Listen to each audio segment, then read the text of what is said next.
egg. That one's not for you, but the person it is for is gonna love it. The Joes are raiding a Cobra weapons facility, which isn't at sea, but it's next to some water, so I think that still counts. After taking some probably well-deserved crap from his teammates for being kind of stupid, Leatherneck receives an invitation to be the guest of honor at a military academy's graduation exercises. And while Leatherneck is not exactly among the Joes I give much of a crap about, they do seem to have taken some care to make him act like an actual Marine, and to get the details of how the Marines work more or less right, which I do respect, but when the hell did they decide that this show was about actual semi-realistic military guys and not a ridiculous cartoon fighting force made up of sailors and ninjas and cowboys? Leatherneck almost immediately gets into a fight with this guy, McCann, who I guess was his rival at some previous point. And then he reveals that this is actually a Cobra military academy, and okay, this is more like it. Meanwhile, Beachhead is training some Joe recruits, and I can't believe I'm saying this, but wasn't that the whole point of Sergeant Slaughter? I mean, I'd be extremely happy to learn that he quietly retired off camera, but I know he's gonna pop up again in the movie, so I can't really let my guard down. Back in Leatherneck's jail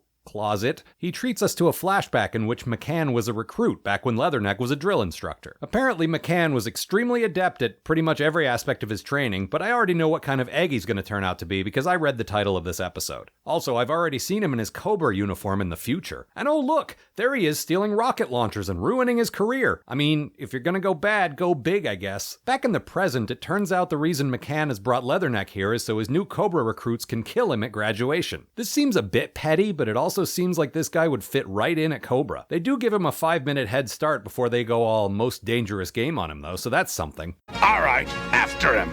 But you said 5 minutes, sir. I lied.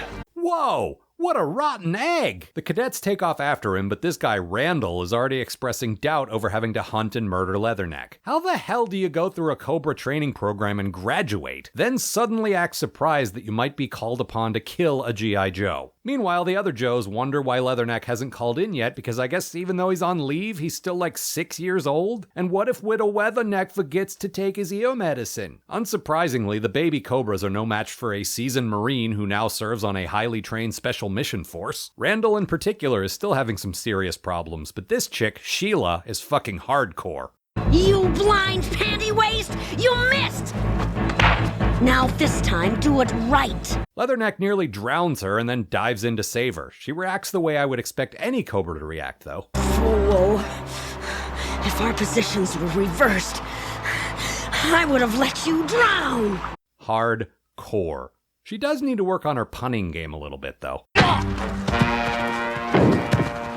Who says you can't teach an old dog new kicks? But she's young, she'll learn. Leatherneck is confined to a hospital room, and when he wakes up, Serpentor is here inspecting the troops. Then McCann reveals the next step in his McCann plan. Cobra intends to take over the Marine Corps depot at Paris Island. And sure, this would be another good kick in the teeth for Leatherneck, but you guys realize the place is crawling with, like, Marines, right? That's sort of the point of it. As invasion targets go, this might be the dumbest one Cobra has ever come up with.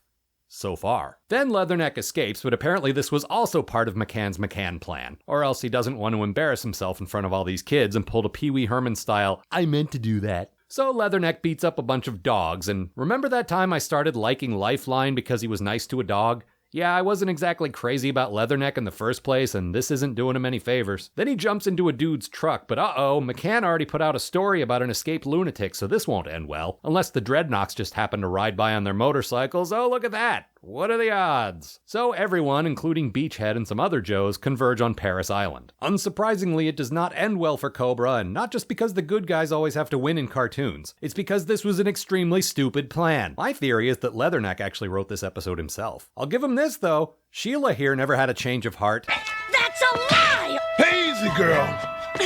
Cobra is strong! Cobra will be victorious! You'll see!